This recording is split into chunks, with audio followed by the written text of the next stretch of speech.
But we always love to find out, like, what led you to, for lack of a better term, being a funnel hacker or like funnel land? Like, what were you doing? Was this something that you always want to do? Or like, I'm going to be an entrepreneur. I'm going to be a blogger. Like, where did this start and how did you get here? No, like, so my entire story is like, oops, by accident. Yeah. Happy little accidents like Bob Ross, right? By the way, at that time, I was asking my husband to download my email for me. I had no idea that happened like automatically. So this is the level of tech. I am. I'm going to ask my wife that and just see how she responds. Will you help me download my email? I know.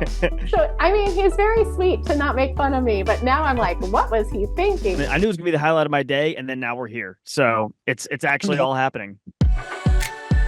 Welcome to ClickFunnels Radio, the podcast that brings you the latest strategies, insights, and success stories from online marketers just like you who utilize funnels to grow their business. Our mission is simple: to help you unleash the true potential of your online business by harnessing the power of funnels.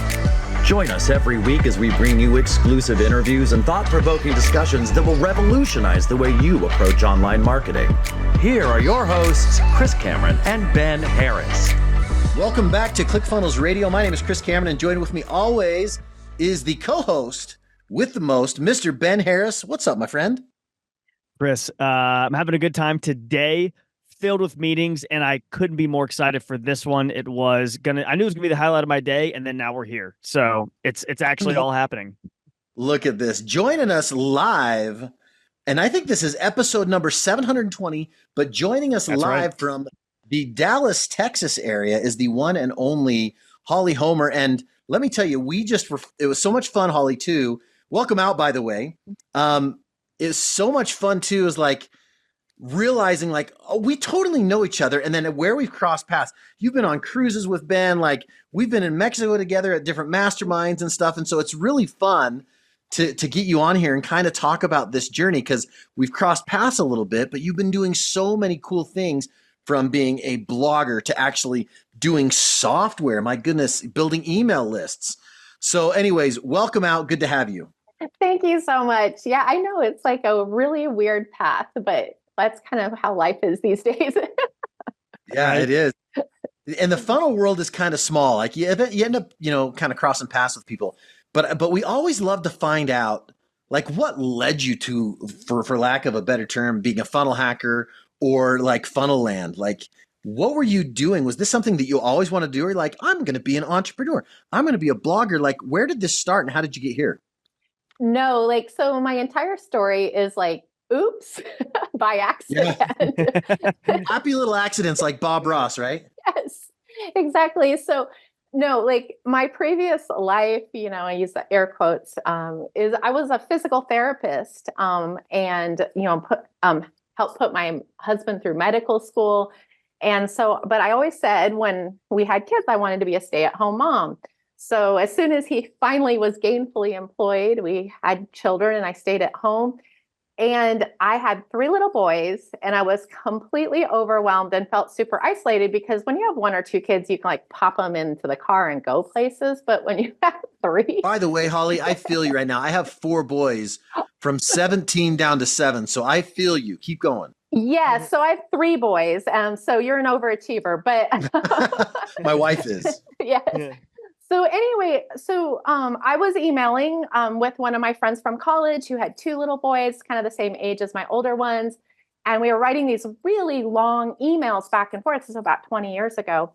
And this was going on for like almost a year. And it was kind of like what got me through the week, like I could just like pour out my heart on Saturday mornings and I'd send out this really long email. And by the way, at that time, I was asking my husband to download my email for me. I had no idea that happened like automatically.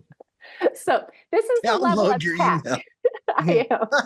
I'm going to ask my wife that and just see how she responds. Will you help me download my email? I know.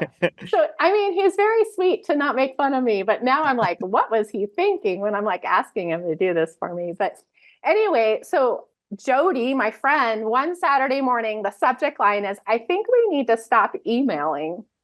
And I was like, No, like, this is like this is what's keeping me sane. I open up the email and she said, I've been emailing with another friend. Well, hello, I thought I was the only one. Then the second part of that, she said, so it would be easier for me if we all started blogs. And she said, you need to go to like blogspot.com and fill out the form. Give us a context. Like, what year is this? So this is 20 years ago. Okay. Yeah. So So I was like, I inadvertently started one of the first mom blogs. No kidding. Holy cow. Yeah. Yeah. So I went to Blogspot and you had to name your blog. And so I named it June Cleaver Nirvana. Because I just thought like I have like this kind of traditional, non-traditional thing going on. And I became a blogger that day. Yeah. And what was really cool is I had been making, like, at that time, it was like in the heyday of scrapbooking. That's how long ago it was. Yeah. Had been making multiple books. And so Ben was just a baby. Yeah, like I had just been making multiple books to send to my mom and stuff. So I like, this is going to save me so much money on scrapbooking. Yeah. Basically, I just started like posting pictures. I'm a science background. I had never written anything. So I just was like writing a sentence and posting a picture. And I told my mom and my aunt about it and my friend Jody. So I started with 3 readers. And about 3 weeks in, I got a comment from someone that was not one of those 3 people. And I clicked through to, her name was Megan, and Megan had a blog too. And this is when I realized I wasn't the only blogger in the world. Yeah. What would you blog about? I started a blog. Yeah, I literally started a blog without ever reading a blog or knowing what it was. So the early years was really stories about me and the boys. It was kind of Seinfeldian, because it's like words about nothing, like very long periods of nothingness. Seinfeldian. I like that. Yeah. But it was really cool because early on, I felt like it was almost therapeutic in a way that I could like stand back when chaos was happening in my house and look at a perspective of how am I going to write about this in a way that is like has a silver lining or is funny or something like that. So it really did help me not like be in the moment of like, just reacting, but kind of being able to stand back and say, there has to be something funny about this that I can write about. Can I ask a question like midstream here? Yeah. So you're doing this. Why? Like, are you doing this just as an outlet? Like, hey, I just need to get words and thoughts out of my brain out into the internet or anything like that? Or did you have like a goal, like I'm going to monetize this, or I'm going to like try to help, people do a certain thing? What was the purpose? Like what kept you going? I have no idea. Really? And back then, no one was monetizing at all. I don't even know that Martha Stewart or like those early sites were even monetized at that point, because this was before anything. Yeah. I mean, this is, probably 5 years before Facebook, 6 years before Facebook even was invented. Yeah. Twitter came along several years later. And actually, I think for me, it was kind of about the community, because the early blogs were kind of social media-esque in that, when I got, to be kind of a well-known blogger in that space, I might get like 300 visitors to that post every day, but I would get 200 comments because that's how we were interacting with each other before social media came about. Wow. Okay. Wow. So that evolved into you kind of like doing activity blogs and that type of stuff. Like, what are you doing today and how did you get there? Yeah. So I realized, I did that until the kids started going to school. And I had this realization moment when I was in the car line. One of their teachers came out and said, started talking to me about something that I had written about that child on the blog. And then I realized, oh my gosh, these aren't my stories anymore. And then I had a crisis because I mean, I have nothing but these children right now. Like my whole world is these children. So if I can't write about them because their stories aren't really mine, then like, what am I going to say? And so it kind of worked out that like what is now Kids Activities blog, and this is what's kind of a crazy full circle moment, was started. It was originally called Quirky Mama, and it was started by Rachel Miller. And I Oh, no bought kidding. that. Yeah, I bought that blog from Rachel Miller 13 or 14 years ago. And Wow. because, yeah, I saw what she was doing. She wasn't talking personally about her children. She was writing about how to do kind of traditional play, crafts, and activities. So I thought that's a way I can still be creative and still be in that community without, like, I don't know, embarrassing my children on the internet daily. Yeah. One quick question. It might derail us, but you have me hooked. Did you still email back and forth with your friend? What happened here? No, we all started blogs. So her and her friend and me. And the funny thing is Jody, I haven't talked to Jody for probably 10 years, but the first 2 or 3 years, she'd leave comments on my blog. And then about 5 years in, she wrote me an email and said, I can't believe you're still blogging. I gave it up years ago.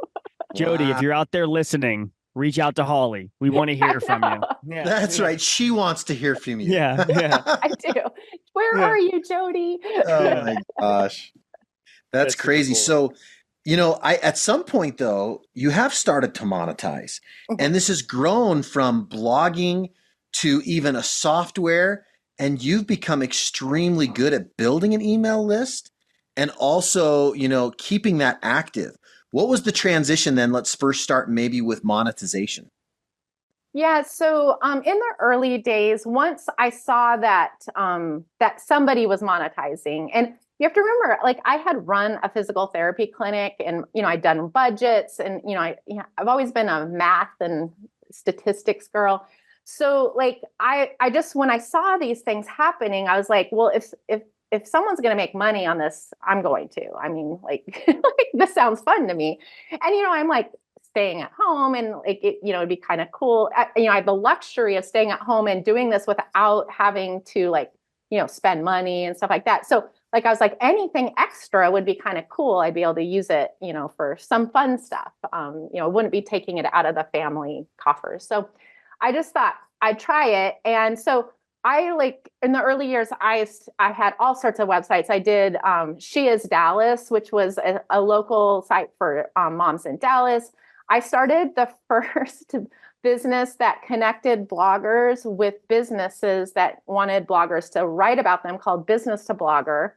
And I like set that up based on Haro, the Help a Reporter Out, where we sent out an email where you could, start out as an email of all these people wanting bloggers to, either to do it in exchange for freebies or money. And then when like I was involved in some of the early blogger campaigns, when I was involved in one of the local one of the first bloggers campaigns was run by Chevy, where they put bloggers in the Chevy cars for a week and just let us kind of do whatever we wanted to. Yeah.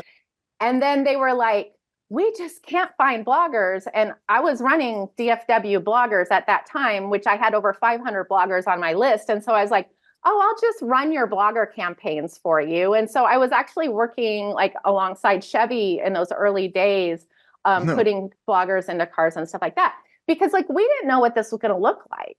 In those early days, like people would be like, hey, you want to try this? And I'd be like, that sounds like fun. Sure. And there wasn't a whole lot of money in it at that point because like we didn't know the impact. But I don't know.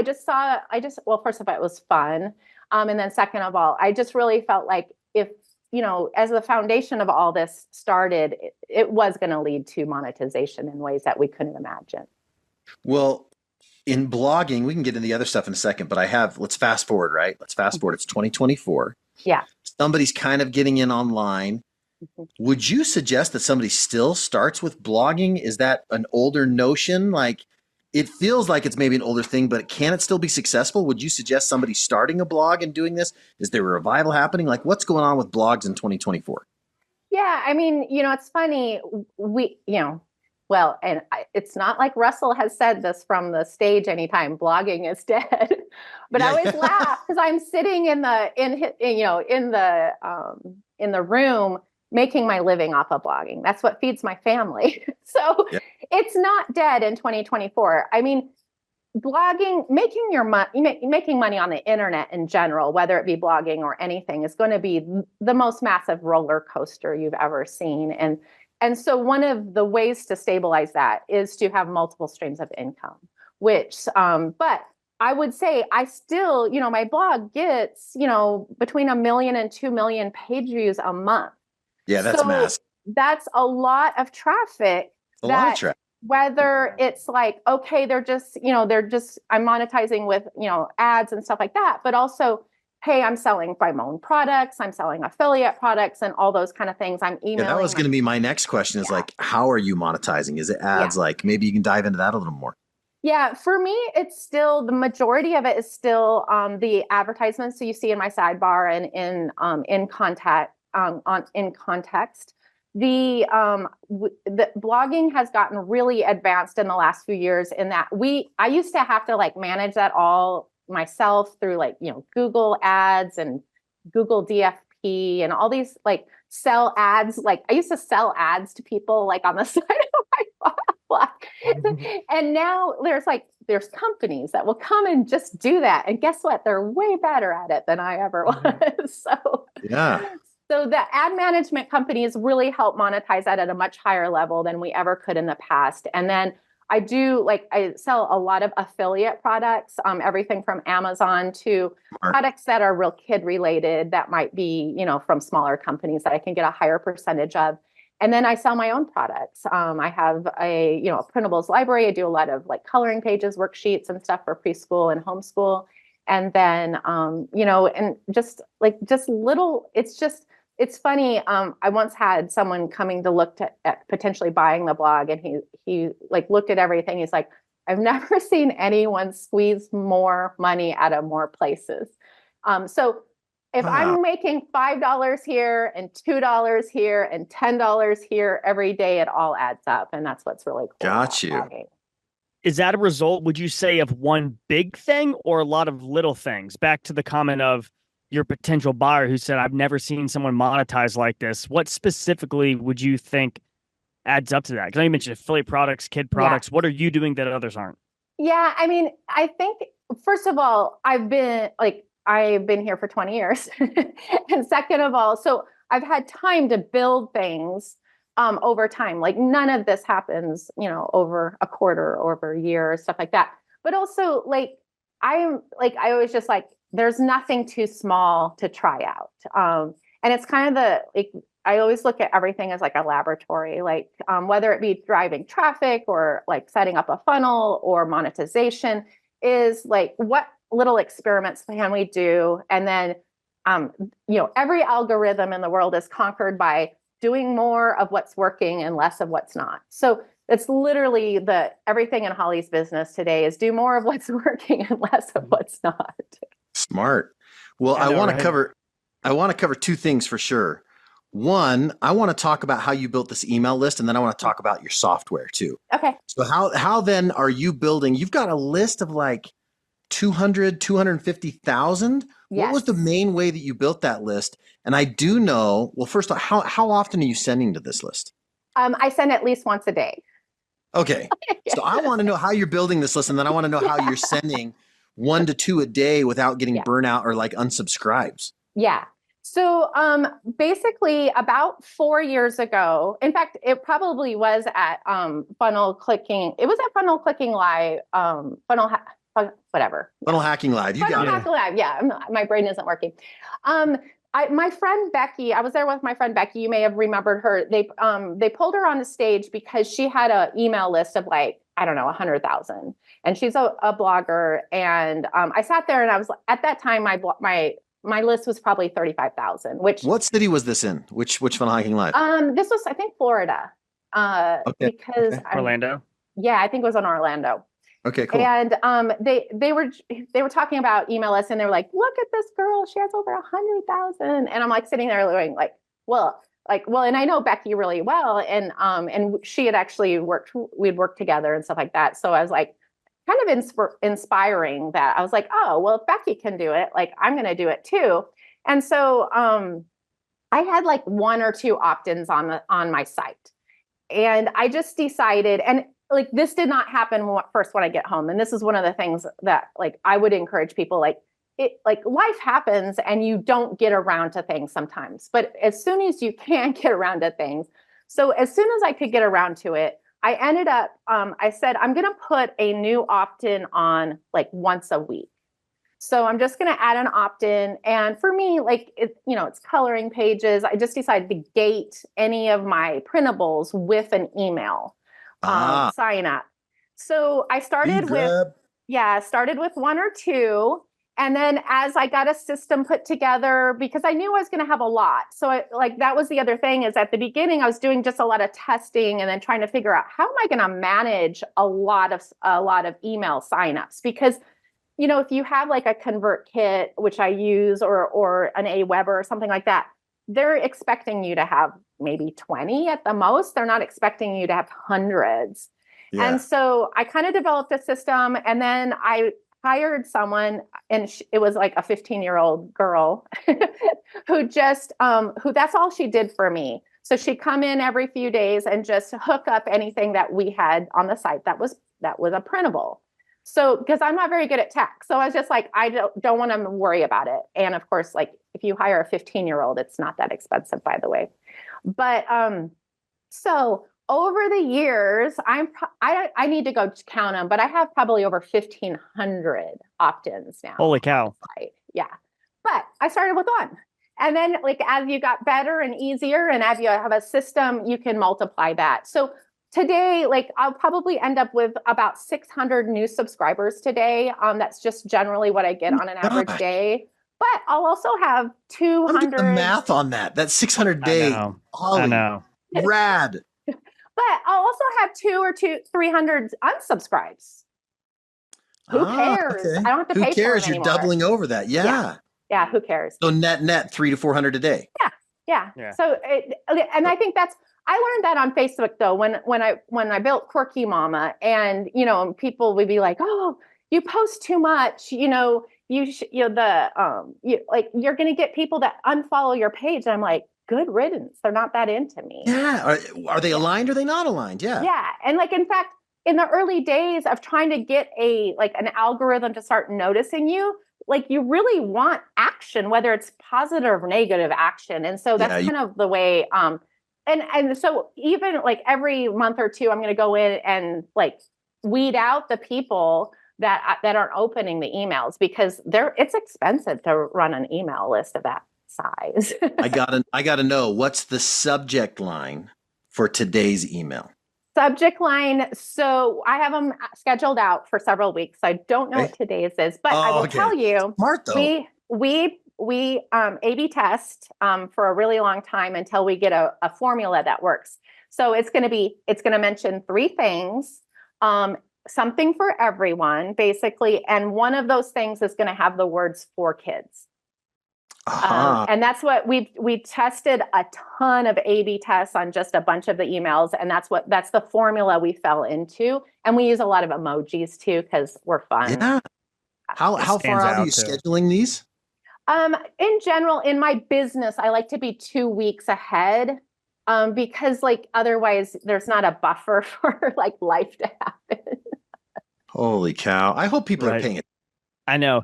Holly, we do have a lot of beginners who are listening to our podcast, and really one thing that Holly is discussing right now, just to point out, is, in .com secrets, it's referred to the Seinfeld sequence, but your broadcast bucket. So people that are on your list that you can now communicate with for free. That's traffic that you could control or don't control. That's now traffic you own, right? You can appear in their inbox whenever you'd like until they don't want to hear from you anymore. Like you mentioned, you still have a net positive, but people leave your email list every day. It's really just how it works. My question to you is, you clearly indoctrinate people the right way. They come onto your website for one of your printables. They have to enter their email to get access to a coloring book, etc., something that you have on your website. How are you putting them through what we call the soap opera sequence, right? As they come into they're meeting you, they're understanding your why, getting that human to human connection through written communication. What are you doing to make them love you besides being you? Yeah. So, I am the face of Kids Activities blog, but it's not about me. So I do have basically a soap opera sequence at the beginning of, but I've cut it back to just, I think it's 3 email sequence now, because I'm going to email them that day anyway. Remember, whatever I have scheduled is going to go on top of what I'm doing every day anyway. So I start with kind of a little bit of the story of how I started the blog and why I do it. And then, so it's a little bit of human connection there, but then they're going to jump into getting those emails. And my emails, I use my email for traffic. So I am going to be sending out, probably 10 to 12 links to my blog. And then sometimes they'll have a chatty little story or a picture from my phone. But the main thing is the content. I need those people to click over where I monetize or buy something from me. There's usually at least one monetizable link in that beyond just the traffic. And then I have a dog. I have a black and white Frenchie named Panda that Panda and I write the email. So you'll see Panda. Oh. You'll see, go to friend of Kids Activities blog, Panda peeks up over the Panda becomes a joint attractive character here. Yes. So what I'm hoping is to move the attractive character onto Panda, since my main people that read the blog are moms and some dads of preschoolers, kindergartners, early grade school. My youngest just is graduating from high school this year. So that's one of the things I need that timeless thing a little bit too, because I've moved beyond that stage in a way. And to the point where a lot of the things that I publish on the blog today, I hire other people to write because they just have a much better perspective of being in the trenches at that age. Yeah, this is great.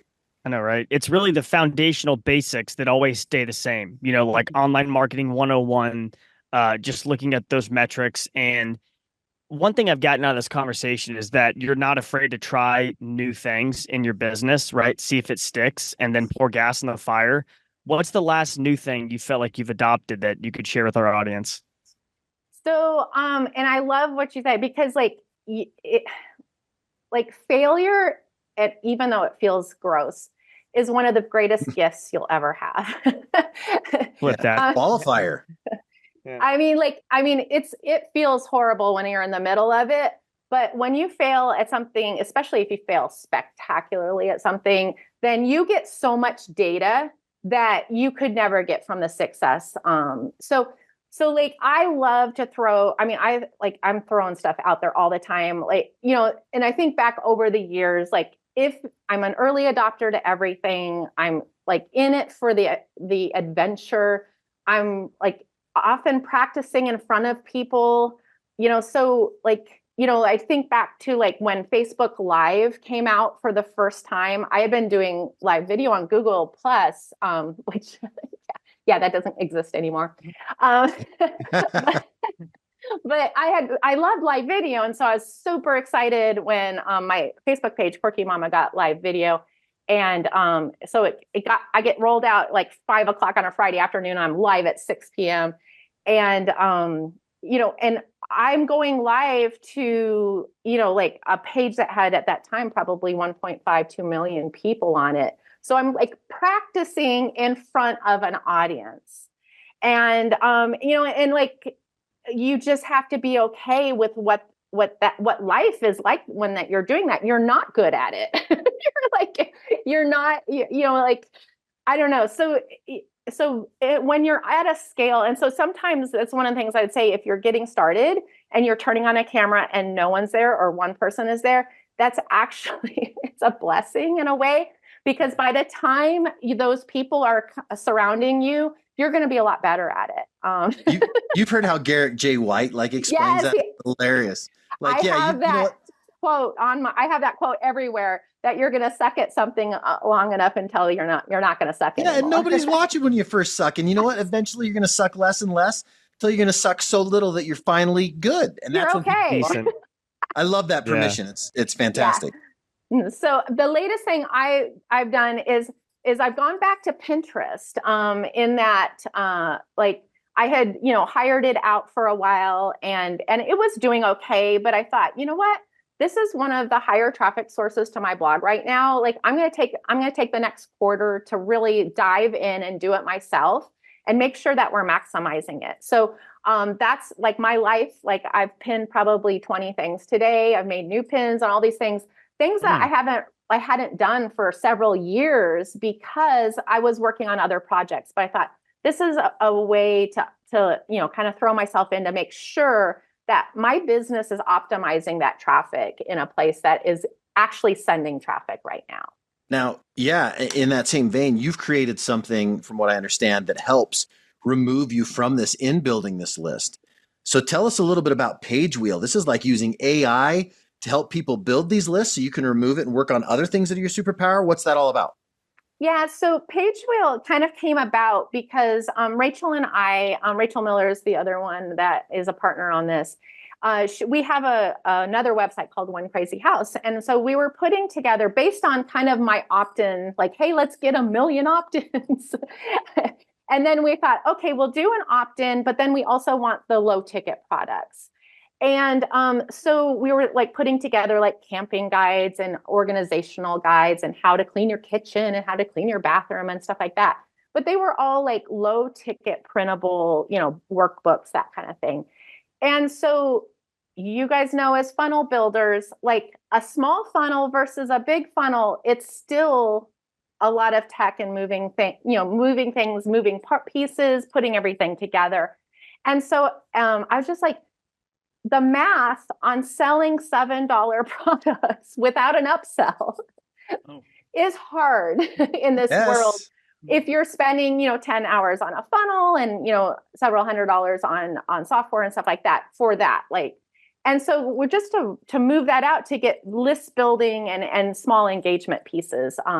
We thought, I was like, this is really hard. And the other side of that is I wanted something to be able to throw things out daily, not have to build, not have to rely on every product to move the needle.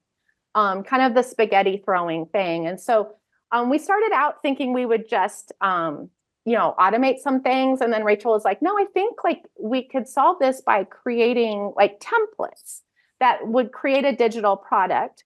And so we started on this about 3 years ago. And the cool thing is we were about halfway through the coding of this. Well, and by the way, she's like, you want to make a software? And I'm like, yes. Yeah, which is daunting to even think about. Trust us, we know. Yeah. So 3 years later. Yeah. But what was really cool is about halfway through, AI shows up on the scene. And we had been creating these templates and hand typing, writing them and, for all these different niches. And all of a sudden we realized we could connect AI into all these templates and all these different ways, that a prompt could be then behind the scenes have additional prompts. And it just all came together in a way that was really magical. And then because we know what you made, because you made it in Page Wheel, it automatically creates the sales page or opt-in page and the delivery page. So you don't have to connect all that. It's like a starter or kind of a sales page for dummies. Because you can go from starting, creating that product through the launch, having a link of a launch in 20 minutes or less. And so it works really well. And then what I love about it is let's say one of these goes crazy, that's a proven product. And so it's going to be worth your time to go to ClickFunnels and set up a nice funnel with upsells and downsells and all that kind of stuff, because you've already done the research. And so I just I couldn't be more excited because it solved a big problem in my own life. Oh, that's awesome. Right. And even from product creation standpoint, creating stuff that makes your life easier will in turn more than likely do it for others as well. Well, Yeah. Yeah, no, and I'm like, I'm like that guy who like, I like it so much, I bought the company. I know I needed this so much that we made the company. That was ClickFunnels too, right? Yeah. Like, I mean, Right, Russell needed that. Yes. Well, I know this can help other people too. I mean, you're a wealth of knowledge. How does somebody find you? How do they get involved with specifically like Page Wheel or the blogging or that type of stuff? Where's the best place for them to go? So pagewheel.com, you can see what we're building over there and join the community. We have a Facebook group as well if you want to hop in and talk, see that. And then if you do have children, I do have kidsactivitiesblog.com. And then you can also find me on hollyhomer.com as well. Holly, you are awesome. Wealth of knowledge and just a super cool individual. Like, thank you so much for just being a champion in our community for so many years. Like, it's people like you that make the Funnel Hacker community what it is. So thank you. And so glad you joined us today on ClickFunnels Radio. You're awesome. Thank you so much. I really appreciate it. Thanks, Holly.